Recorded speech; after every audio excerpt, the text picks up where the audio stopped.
co-chair ay kayo ang pumili ng mga makakatanggap at sila ay mga kamag-anak din ng inyong mga kamiyembro. At kaibigan, no? Kaibigan, kamag-anak, kilala.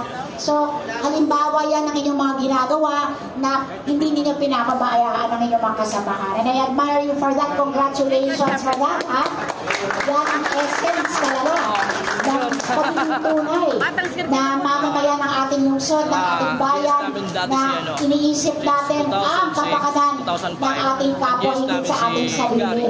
Lagi ko yung sinasabi, ang kapakanan ng bayan bago ang sarili. At kinakatawanan ninyo ang napakagandang asal na yan. And congratulations for that. Alam naman ninyo, sa panahon ngayon, ang daming mga sarili, ang daming humiepal, ang daming, diba?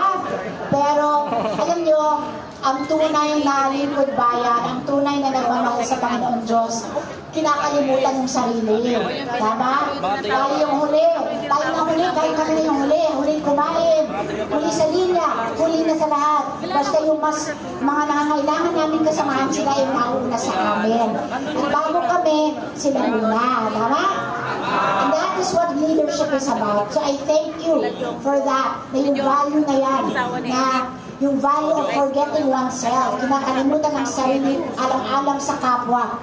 Yun talaga ang dahilan kung bakit ang samahan ninyo ang tagal-tagal na, pero lumalakas pa at dumadami pa ang mga miyembro.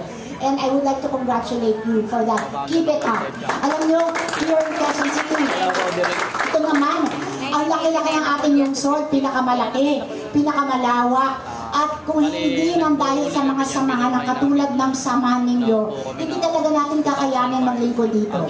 Tayo dito, sabi ko, iba sa ibang lungsod. Yung ibang mga lungsod sa Metro Manila, ano ba yung mga populasyon nila? 600,000, may 300,000. Yung Manila, susunod sa atin, wala pa silang 2 million. At ganun din sa Caloocan. So, ang nakikita kong mga pamamaraan ng mga leader nila is centralized. Lahat ng kapangyarihan nasa isang tao. Siguro kay Mayor, di ba? Gusto niya yun, lahat napupugay sa kanya. Lahat nasa kanya ang atensyon. Pero dito, ang